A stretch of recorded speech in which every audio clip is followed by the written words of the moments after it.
Saudaraku, selamat datang di hari ke-7.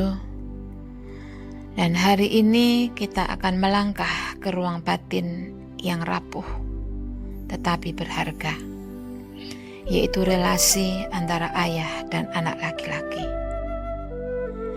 Tarik napasmu sebentar dalam keheningan dan biarkan hatimu bersiap.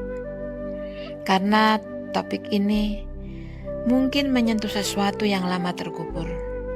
Rasa kehilangan, kecewa, atau kerinduan yang tidak pernah terjawab.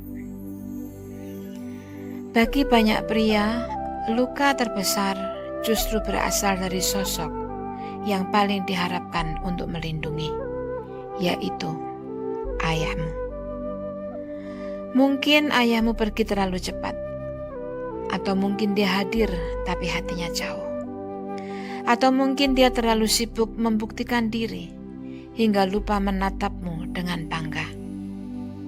Kadang luka ayah bukan karena kebencian, melainkan keheningan yang panjang.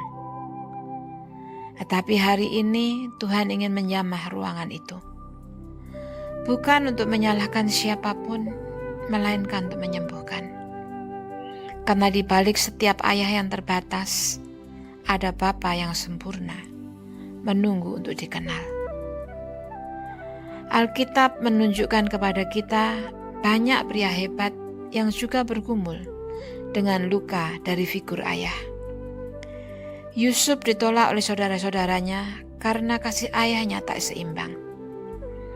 Daud diabaikan oleh ayahnya Isai ketika Nabi Samuel mencari calon raja. Namun justru dari penolakan itulah mereka menemukan bahwa kasih Bapa Surgawi lebih besar daripada pengakuan manusia. Mazmur 27 ayat 10 berkata, "Sekalipun ayahku dan ibuku meninggalkan aku, namun Tuhan menyambut aku." Ayat itu bukan sekedar penghiburan, melainkan deklarasi identitas. Tuhan menyambutmu bukan setelah engkau berhasil, tetapi di tengah rasa kehilanganmu. Ia tidak menunggu kamu jadi sempurna. Ia hadir di momen di mana engkau merasa tidak cukup atau tidak mampu. Sebagian dari kita membawa luka sunyi dan terus bertanya, apakah aku pernah cukup berharga di mata ayahku? Mengapa aku selalu merasa harus membuktikan diri? Apakah ayahku pernah bangga kepadaku? Pertanyaan-pertanyaan ini membentuk cara kita memandang diri sendiri, bahkan cara kita melihat Tuhan. Tetapi ingat, Bapa Surgawi tidak seperti ayah duniawi. Bapa Surgawi tidak jauh. Dia tidak pelit kasih. Dia tidak menahan pujian hanya karena engkau belum sempurna. Tetapi dia melihatmu, meneguhkanmu, dan menyambutmu sebagai anaknya yang dikasihi. Oleh sebab itu, hari ini dengarkan suaranya yang lembut, yang berkata, "Engkau anakku, aku berkenan kepadamu." Kalimat yang diucapkan Bapa sebelum Yesus melakukan mujizat apapun. Artinya kasih Bapa tidak pernah tergantung pada pencapaian. Begitu pula dirimu. Engkau dikasihi bukan karena apa yang kau capai, tetapi karena siapa dirimu di mata Dia. Sekarang saudaraku, ambillah buku jurnalmu, temukan posisi yang nyaman dan tenang. Biarkan tanganmu menulis dengan kejujuran tanpa takut salah. Tulislah, yang pertama, yang tidak aku dapatkan dari ayahku adalah. Jawab saudaraku pertanyaan itu. Apa yang tidak aku dapatkan dari ayahku? Dan selanjutnya, apa akibatnya yang terjadi padaku karena hal itu? Mungkin engkau menulis bahwa yang tidak engkau dapatkan adalah perhatian, atau kata-kata dukungan, atau pelukan, atau waktu bersama, atau apapun. Apapun itu, biarkan kata-kata itu keluar dari tempat terdalam di hatimu. Tuhan hadir di setiap kalimat yang kau tulis. Menulis adalah doa dalam bentuk tinta, dan kadang air mata adalah tinta yang paling jujur. Sekarang saudaraku, kita mau lakukan aktivasi rohani. Pejamkan matamu. Bayangkan dirimu di sebuah ruang terang dan hangat, dan Tuhan Bapa Surgawi ada di sana, menatapmu tanpa penilaian. Ia tidak datang untuk menegur, tetapi untuk memeluk. Dengarkan suaranya berkata, "Engkau anakku yang kukasihi, aku berkenan kepadamu." Ucapkan perlahan kalimat ini, saudara. Katakan, "Aku anak yang dikasihi. Aku tidak perlu lagi membuktikan apa-apa." Kata-kata itu mungkin terasa asing, tapi biarkan Roh Kudus menanamkannya dalam hatimu. Karena kasih sejati tidak dimulai dari keberhasilan, melainkan dari penerimaan.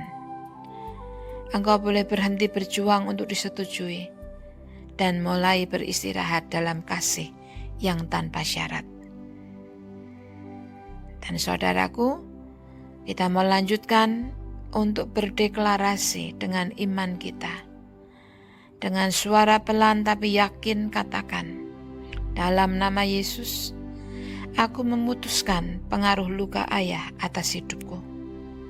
Aku lepaskan setiap rasa tidak cukup, setiap haus akan pengakuan, dan setiap dinding yang kubangun karena takut terluka. Aku terima kasih Bapa Surgawi yang penuh kelembutan dan kebenaran. Aku adalah anakmu yang dikasihi. Aku dipulihkan, diteguhkan, dan dikuatkan untuk menjadi ayah, suami, dan pria yang membawa kasih, bukan luka." Saudaraku, letakkan tanganmu di dada, rasakan detak jantungmu, tanda kehidupan yang tetap berdenyut karena kasih Tuhan. Dan mari bersama katakan, "Bapa, aku datang kepadamu dengan ruang kosong di dalam diriku, ruang yang dulu seharusnya diisi oleh sosok ayahku. Aku mengakui aku pernah marah, kecewa, bahkan menutup hati. Tetapi hari ini aku buka kembali pintu itu bagimu. Isi kekosongan ini dengan kehadiranmu. Ubah rasa haus pengakuan menjadi keyakinan bahwa aku dikasihi. Dan ajari aku menjadi pria yang lembut tapi kuat, yang memimpin dengan kasih, bukan ketakutan. Pulihkan aku agar bisa menjadi ayah yang memeluk, bukan menekan, anak yang bersyukur, bukan yang memberontak, hamba yang melayani dengan hati, bukan dari luka. Terima kasih ya Bapa, karena Engkau tidak pernah meninggalkanku. Di hadapanmu dan bersama Engkau aku pulang. Di dalam nama Yesus, amin. Saudaraku, hari ini engkau sudah menapaki langkah besar, berani menghadapi luka dari ayah, dan membiarkan Bapa Surgawi menggantikan tempat yang kosong itu. Ingatlah, pemulihan tidak selalu terjadi dalam sekejap. Tetapi setiap kali engkau memilih untuk datang kepada Tuhan, hatimu makin pulih. Nah, besok kita akan berbicara tentang beban bertanggung jawab yang salah. Bagaimana banyak pria memikul peran penyelamat sejak kecil, dan Tuhan ingin mengajarkan cara baru untuk hidup bebas. Untuk itu saudaraku, peganglah kebenaran ini, bahwa kasih Bapa tidak perlu dibuktikan. Engkau tidak perlu menjadi sempurna agar diterima.